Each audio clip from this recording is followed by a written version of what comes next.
Welcome to The Explainer. Today, we're diving right into a massive topic. We're going to bridge the gap between those grand, sweeping scientific predictions of tomorrow and the very grounded physical realities of our own hometowns.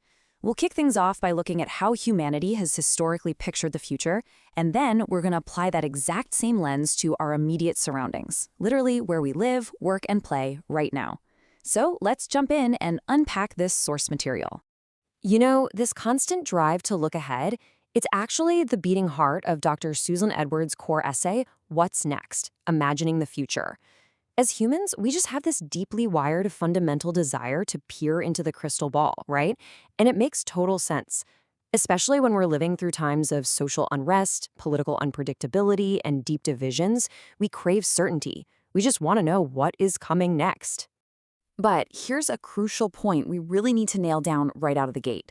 Predicting the future, it isn't just about gazing into crystal balls or throwing wild guesses at the wall. Historically, some of the best predictions have been strictly science-based. A perfect example is Dmitri Mendeleev. When he put together his famous periodic table, he didn't just map out what was already known, he actually left deliberate, empty gaps for undiscovered elements.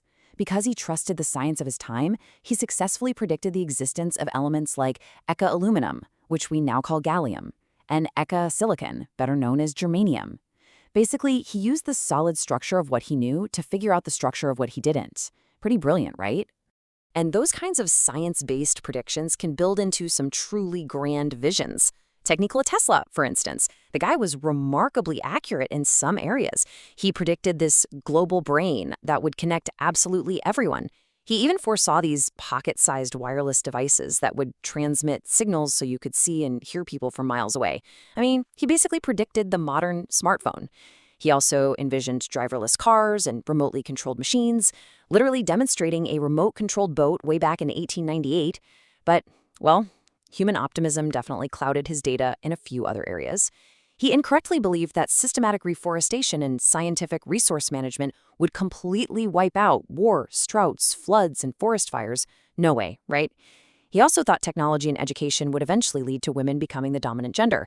So the big takeaway here is that while we can totally map out technological capabilities, human behavior and the complex forces of nature are, well, a whole lot less predictable.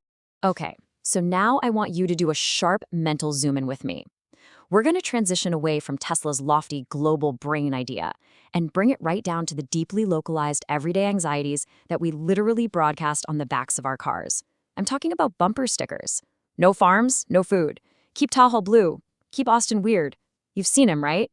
Well, these aren't just catchy little slogans.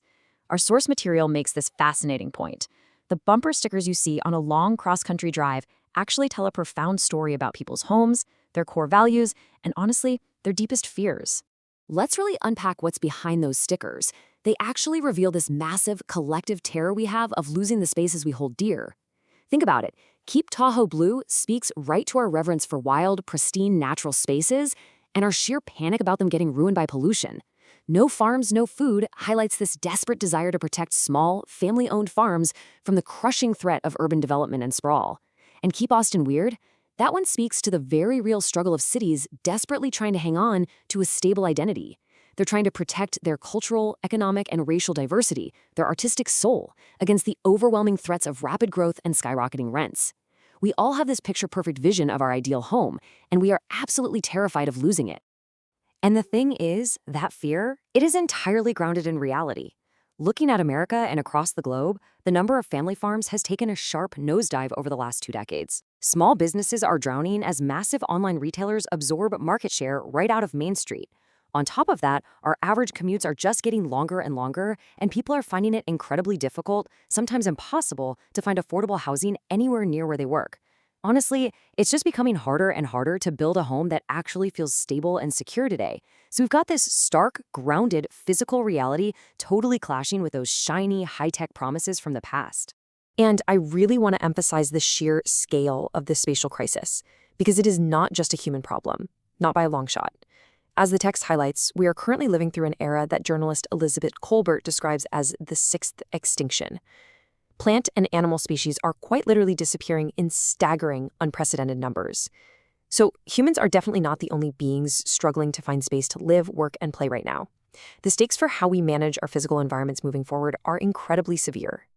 Which brings us right to the monumental question at the very heart of our focus today, coming straight from Theme 7 of the Honors Program Guide: where and how will humans live, work, and play in the future? Seriously, take a second, let the gravity of that sink in. Given all these environmental challenges, the housing crises, the loss of these beloved community spaces, how on earth do we intentionally design what comes next? Okay, let's dive into this. Let's look at how researchers are actually trying to answer that massive question today. Our source highlights a fascinating research initiative out of Elon University that's focused purely on imagining the digital future. They're actively exploring what human life might look like in the years 2035 and 2040. They are gathering tons of insights on how the digital revolution, artificial intelligence, virtual reality, and our increasing day-to-day interactions with robots are going to fundamentally alter how we live, work, and play. So what exactly do the solutions look like when we apply that hyper-digital mindset to our very physical housing crisis? Well, the source material outlines some incredibly analytical, futuristic technological solutions that are being heavily researched right now. We're talking about sustainable, fully 3D printed housing. We're looking at the Internet of Things and AI-powered home automation designed to make our living spaces hyper-efficient. They're exploring modular construction and putting robotics directly onto the construction site. This is exactly how modern innovation is trying to answer all those deep anxieties we have about urban sprawl and affordable living. But here is where we really need to hit pause and synthesize everything we've talked about today. We have to juxtapose these cold, data-driven frameworks with our deeply emotional, very human desires. Does a highly efficient, AI-powered 3D printed house actually replace the generational soul of a family farm? Can a building automation system replace a vibrant, diverse community on Main Street or the artistic heartbeat of a city like Austin? The real challenge here isn't just about building structures efficiently, it's about whether or not those structures can actually feel like home. And that brings us to the ultimate warning we really need to heed, circling all the way back to the core essay. When discussing Nikola Tesla's super ambitious but sometimes deeply flawed visions of the future, the essay references the poet T.S. Eliot. Eliot wrote about how someone could have had the experience but missed the meaning. And you know what? As we lean on AI, robotics, and massive data sets to engineer our future spaces, we are facing that exact same risk. We might successfully engineer the physical space, but completely miss the meaning of what actually makes a community thrive. So I'm going to leave you with this to chew on. As we forge ahead into this highly advanced digital future, what specific barriers must we overcome to ensure we don't design the humanity right out of our own homes? Thank you so much for joining me for this explainer. Keep asking those big questions, and I'll catch you next time.